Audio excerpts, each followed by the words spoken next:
Hello everyone, welcome to Project One PC, the best vlog in the world and a real vlog. Enjoy! And for the parts, here we go. Intel 4670K, MSI Z87 GD65 Gaming, self-explanatory. Sapphire R9 270, this one comes with Battlefield 4 for free. Another self-explanatory image. Intel 530 series, 120 GB. CM Storm, Quickfire TK, brown switches, white backlight. Logitech G602, wireless, optical mouse. Razer Goliathus, extended, speed edition. Okay, now this will be the time-lapse video with cuts in it. And stay tuned, the review of this build will be at the end of the video.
Camera died.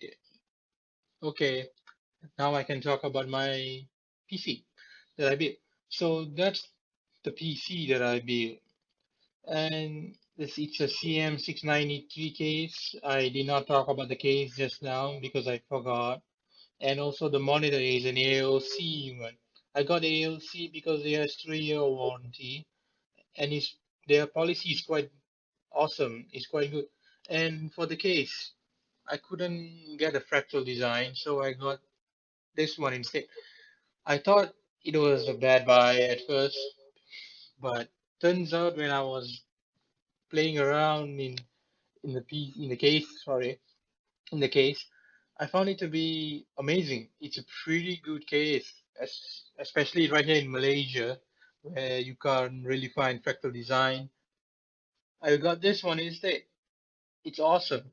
If you can't find a fractal design, this is a good alternative. Yeah.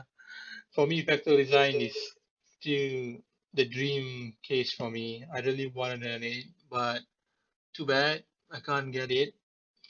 I got this one instead. So yeah, as for the components inside the motherboard, CPU, and all that, I like it. It's amazing. It's it's really great. It's fantastic. But to those people out there who say that I should have gotten a different CPU or I should have gotten another GPU, well, it's too late. I got this one and I'm very happy with it. I don't want to get other CPU, other GPU. I was originally planning to do an AMD build because I am AMD fanboy, maybe not really a fanboy now because all my previous builds are all AMD, not exactly builds, PCs are all AMD. They're custom PCs made by a local system integrator. So I went Intel for the first time and I like it. But for the GPU, I went AMD, of course, and I like it still because I thought Mantle would be amazing and I don't need all the bells and whistles of the NVIDIA cards, so I went AMD. And I plan to do lots of things in this PC. I guess that's what happens when you build your own PC. You never end at doing stuff to it. In the future, I'll get a water cool system in it, and of course, improve the aesthetics because I am not happy with the aesthetics and storage. I don't have enough storage, but that's pretty much it, I think. Okay, like the video if you liked it. If you disliked it, it's weird that you're watching until the end, but whatever, dislike it. But if you have anything to say, comment, or if you want to say something about my bill or recommend stuff, or maybe ask some questions, I can answer them. Just ask in the comment section below. Okay, I'm gonna stop talking now because I keep on talking and talking. So, bye.